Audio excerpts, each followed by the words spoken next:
ভারত নিয়ন্ত্রিত জম্মু কাশ্মীরের পেহেলগাঁওয়ে সন্ত্রাসী হামলার প্রতিক্রিয়ায় পাকিস্তানের মাটিতে অপারেশন সিঁদুর নামে হামলা চালিয়েছে ভারত। 6 মে মধ্যরাতের এই হামলায় অন্তত 26 জন নিহত হয়েছেন। এই হামলার প্রতিক্রিয়া জানিয়েছে পাকিস্তানও। এর মধ্যে ভারতের 5টি বিমান ভূপাতিত করার দাবি করেছে পাকিস্তানের সামরিক বাহিনী। অর্থাৎ পেহেলগাঁওয়ে সন্ত্রাসী হামলা এখন প্রতিবেশী দুইটি দেশের মধ্যে যুদ্ধের রূপ নিয়েছে। এই যুদ্ধ কোন দিকে যাবে, কার সামরিক শক্তি কত, নিউ ইয়র্ক টাইমসের প্রতিবেদনের ভিত্তি করে বিশ্লেষণ করেছে TVS multimedia.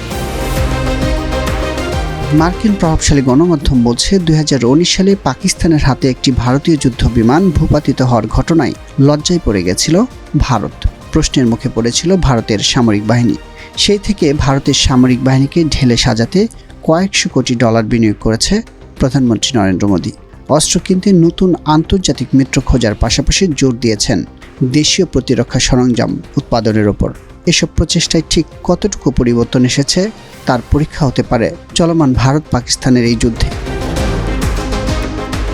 New York Times 2018 সালের এক সংসদীয় প্রতিবেদন থেকে জানতে পারে ভারতের 68% সামরিক সরঞ্জাম সেকেলে, 24% এখনকার মানের, আর মাত্র 8% সর্বাধুনিক।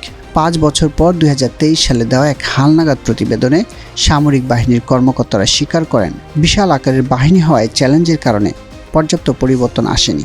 যদিও 2023 সালে সংসদীয় শুনানিতে দেওয়া তথ্য অনুযায়ী ভারতের সর্বাধুনিক সামরিক সরঞ্জাম প্রায় দ্বিগুণ হয়েছে, তবে একটি আধুনিক সেনাবাহিনী মানের বিবেচনায় এটি অনেকটাই কম। অর্ধেকের বেশি সরঞ্জাম এখনও পুরনোই রয়ে গেছে। বিশেষজ্ঞরা আগেই বলেছিলেন এসব সীমাবদ্ধতার কারণে তুলনামূলক সুনির্দিষ্ট লক্ষ্যভিত্তিক হামলার পথ বেছে নিতে হতে পারে ভারতকে। হয়েছেও তাই। 6 মের হামলায় পাকিস্তানের উপর ক্ষেপণাস্ত্র হামলা চালিয়েছে ভারত। গ্লোবাল ফায়ার পাওয়ার সূচক জিএফপি 2025-এর তথ্য অনুসারে ভারতের জনসংখ্যা 140 কোটি, যা বিশ্বের দ্বিতীয়। সক্রিয় জনশক্তি 66 কোটি 20 লাখ। সক্রিয় সেনা 14,60,000 নিয়ে বিশ্বের দ্বিতীয় ভারত। দেশটির রিজার্ভ সেনা 11,60,000 নিয়ে বিশ্বে সপ্তম। আধা সামরিক বাহিনীর সদস্য 25,30,000, বিশ্ব র্যাঙ্কিংয়ে দ্বিতীয়। সব মিলিয়ে মোট সামরিক জনবল 51 লাখ। অন্যদিকে পাকিস্তানের জনসংখ্যা 25 কোটি 20 লাখ, যা বিশ্বে পঞ্চম। সক্রিয় জনবল 10 কোটি 80 লাখ। সক্রিয় সেনা 6,54,000, যা বিশ্বে সপ্তম। রিজার্ভের সেনা 6,55,000। আধা সামরিক বাহিনীর সদস্য জিএফপিতে স্পষ্টভাবে পরিমাপ করা হয়নি, তবে উল্লেখযোগ্য রেঞ্জার্স ও ফ্রন্টিয়ার কোর সহ মোট সামরিক শক্তি 17 লাখ। ভারতের জনবল পাকিস্তানের তুলনায় দ্বিগুণের বেশি এবং রিজার্ভ ও আধা সামরিক বাহিনীও বড়।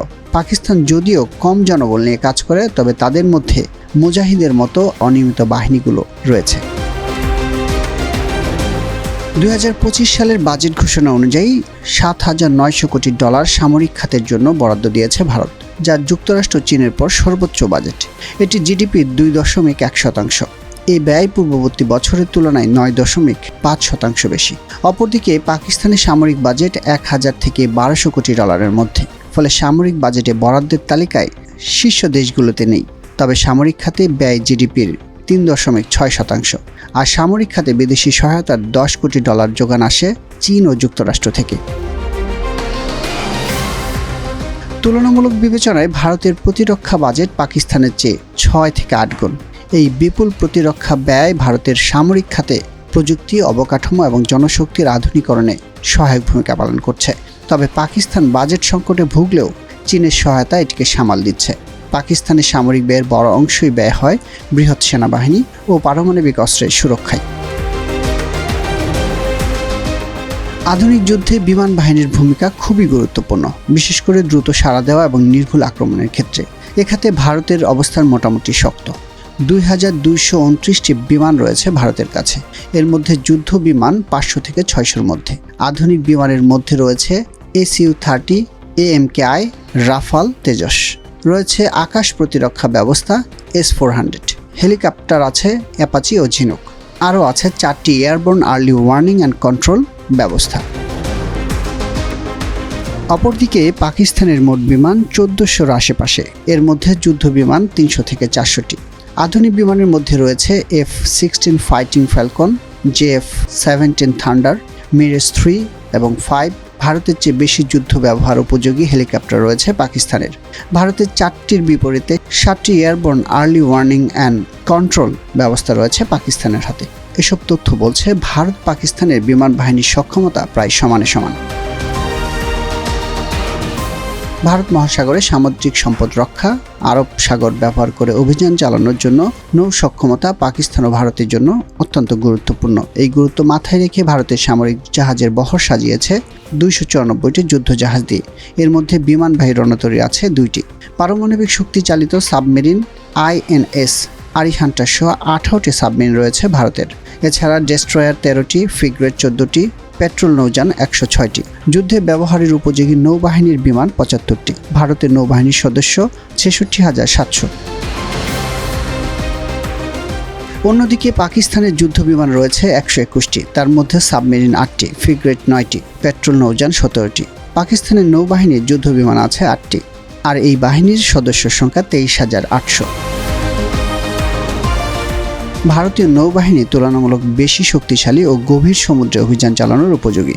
পাকিস্তানের অপেক্ষাকৃত ছোট নৌবাহিনী মূলত উপকূলীয় প্রতিরক্ষা এবং আঞ্চলিক অভিযানে সক্ষম। বিমানবাহী রণতরী না থাকা সীমিত সংখ্যক যুদ্ধ বিমানের কারণে গভীর সমুদ্রে পাকিস্তানের নৌবাহিনীর বেশ কিছু সীমাবদ্ধতা রয়েছে।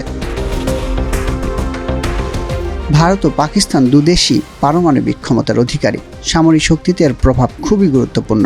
ভারতের পারমাণবিক অস্ত্র রয়েছে 130 থেকে 40টি, যা 3 থেকে 5,000 কিলোমিটার দূরের লক্ষ্যবস্তুতে আঘাত হানতে সক্ষম। যদিও পারমাণবিক অস্ত্র ব্যবহারে ভারতের নীতি হচ্ছে নো ফার্স্ট ইউজ, অর্থাৎ পারমাণবিক হামলার শিকার হলে প্রতিশোধমূলক হামলার পক্ষে দেশটি।